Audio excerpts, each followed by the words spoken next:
in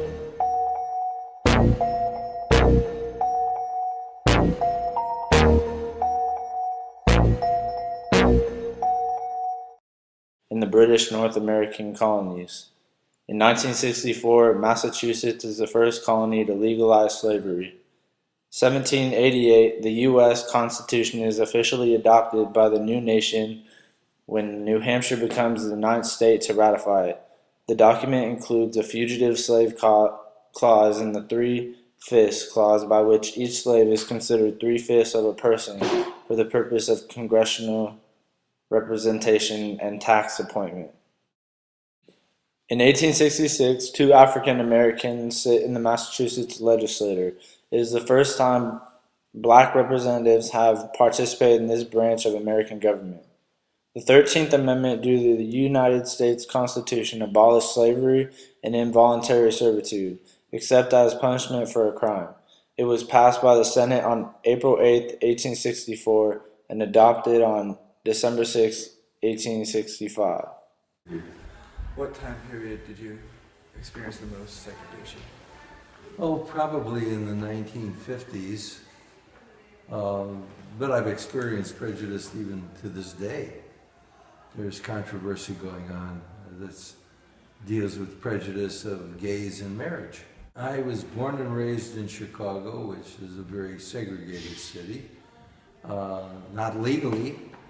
And then as a little boy, I spent some time in Dallas, Texas, which was legally a segregated city. Chicago, for the most part, the neighborhood I grew up in was changing. At the time I was a little boy, it was more white than black and became more predominantly black than white over time. There was a separation of the groups, but by and large, we didn't get along too badly. Little boys fight, we fought. But nothing that we were aware of that was specifically racist. On the other hand, we're very much aware of our adults who would express concern over the fact that so many blacks were moving into the neighborhood. For the most part, blacks were not treated well. There were neighborhoods that fought actively and aggressively against their moving in. Although the 13th Amendment abolished slavery, many tragic things still occurred, like the Ku Klux Klan and segregation. Segregation is a separation of humans into racial groups in daily life. It may apply to activities such as eating in a restaurant, drinking from water fountains, using a public toilet, attending school, going to the movies, riding on a bus, or in a rental or purchase of a home. In segregation era, blacks were forced to sit in the back of the bus. However, it was not a law. There were segregation laws to prevent things from going too far in the terms of segregation. For example, it was still illegal to hurt or kill an African American.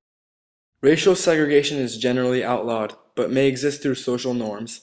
Segregation may be maintained by means ranging from discrimination in hiring and in the rental and sale of housing to certain racist or violent violence, such as lynching.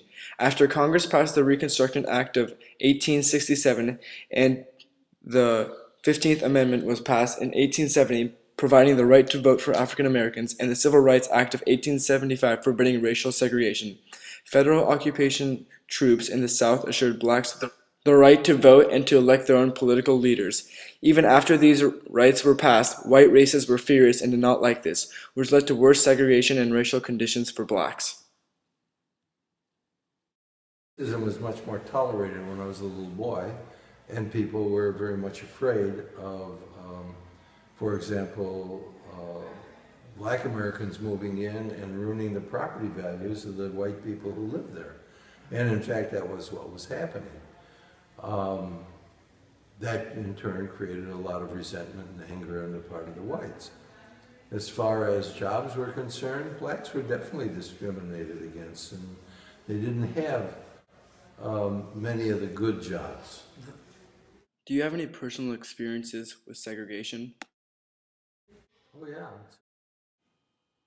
With some states becoming free, many problems occurred in the United States. In 1857, one of the biggest cases that happened was the Dred Scott case. In this case, Dred Scott v. Stanford, Dred Scott, a slave who lived in the free state of Illinois and the free territory of Wisconsin before moving back to the slave state of Missouri. The question came, is he still free or not? Will his freedom be granted? The case took many long years, and eventually Dred Scott lost his freedom in the slave state of Missouri. Several levels. As a little boy in Dallas, I was very much confronted legal segregation. It puzzled me. I didn't understand it. I didn't like it, but I was a little kid. I really didn't know how to put it in perspective.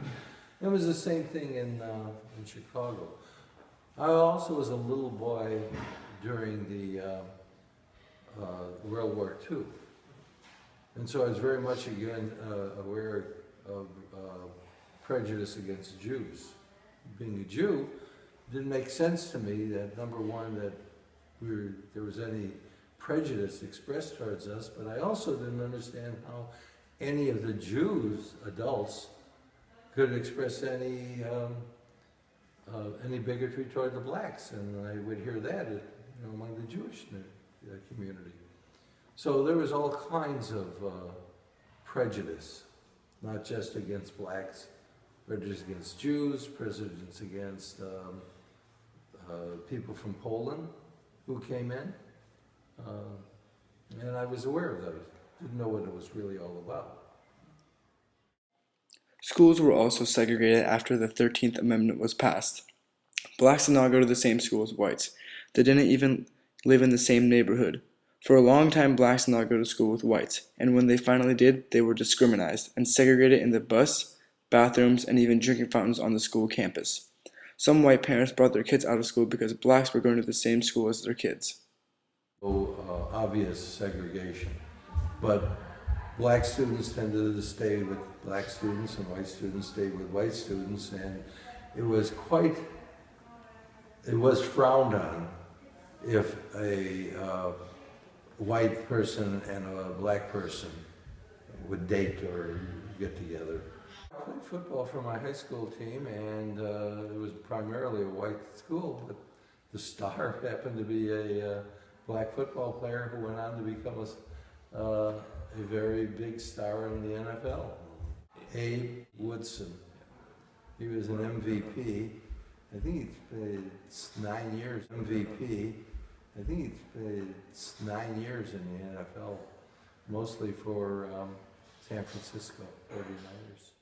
Segregation slowly started to go away. May 17, 1954, Supreme Court unanimously outlawed segregation in public schools in the Brown v. Board of Education case. August 29, 1957, Civil Rights Act of 1957 occurred. July 2, 1964, Civil Rights Bill of 1964 banned segregation in the workplace and public accommodations. And finally, April 10, 1968, Civil Rights Bill. When segregation slowly started to die, it took another 14 years for it to be completely gone.